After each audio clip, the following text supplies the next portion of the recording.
देश देख रहा है, झूठ फैलाने वालों की सत्य सुनने की ताकत भी नहीं होती। इतनी चर्चा के बाद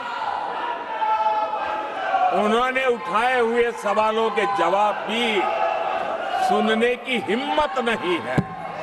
इन्होंने ये अपर हाउस को अपमानित कर रहे हैं। इस अपर हाउस की महान परंपरा को अपमानित कर रहे हैं। देश की जनता ने हर प्रकार से उनको इतना पराजित कर दिया है कि अब उनके पास गली मोहल्ले में चीखने के सिवाय कुछ बचा नहीं। नारेबाजी, हो हल्ला और मैदान छोड़ के भाग जाना, यही उनके नसीब में लिखा हुआ।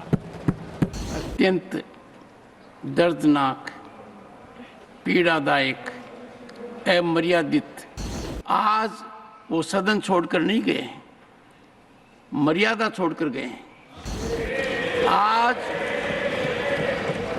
उन्होंने मुझे पीठ नहीं दिखाई है, भारत के संविधान को पीठ दिखाई है।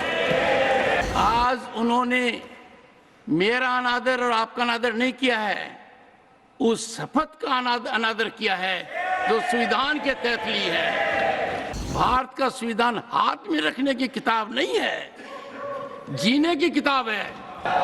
आदरणीय सभापति जी, देश देख रहा है,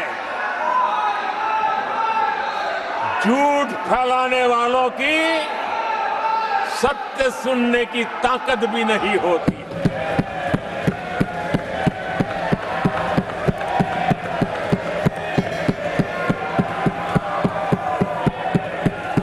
जिनका सत्य से मुकाबला करना, इसके लिए जिनके हौसले नहीं है, वो बैठ करके इतनी चर्चा के बाद उन्होंने उठाए हुए सवालों के जवाब भी सुनने की हिम्मत नहीं है। इन्होंने ये अपर हाउस को अपमानित कर रहे हैं। इस अपर हाउस की महान परंपरा को अपमानित कर रहे हैं। आदरणीय सभापति जी, देश की जनता ने हर प्रकार से उनको इतना पराजित कर दिया है कि अब उनके पास गली मोहल्ले में चीखने के सिवाय कुछ बचा नहीं। नारेबाजी, हो हल्ला और मैदान छोड़ के भाग जाना, यही उनके नसीब में लिखा हुआ। माननीय सदस्यगण, अत्यंत दर्दनाक, पीड़ादायक, अमर्यादित आचरण से देखकर मैं शासन तीसरे निरंतर लगातार काल में है। 6 दशक के बाद मैंने चर्चा की और मैंने अनुरोध किया कि प्रतिपक्ष के नेता को बिना बेरोक टोक बोलने का सुअवसर दिया। आज वो सदन छोड़कर नहीं गए, मर्यादा छोड़कर गए। आज उन्होंने मुझे पीठ नहीं दिखाई है, भारत के संविधान को पीठ दिखाई है। आज उन्होंने मेरा अनादर और आपका अनादर नहीं किया है, उस शपथ का अनादर किया है जो संविधान के तहत ली है। भारत के संविधान की इससे बड़ी अपमानित बात नहीं हो सकती। ऐसा कैसे हो सकता है? House of elders, the upper house, हमें देश का मार्गदर्शन करना है। मैं उनके आचरण की भर्त्सना करता हूं।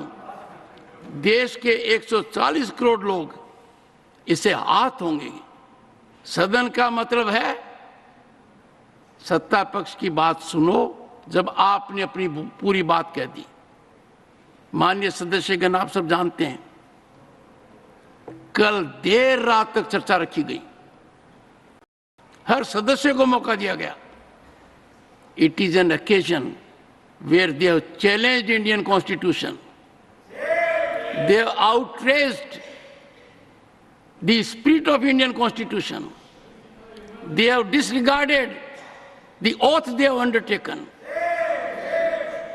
मैं इस कुर्सी पर बैठकर इतना दुखी हूं कि भारत के संविधान का इतना बड़ा अपमान, इतना बड़ा मजाक। भारत का संविधान हाथ में रखने की किताब नहीं है, जीने की किताब है। मैं आशा करता हूं कि वो आत्मचिंतन करेंगे, मंथन करेंगे, अपने दिल को टटोलेंगे और कर्तव्य पर आएंगे।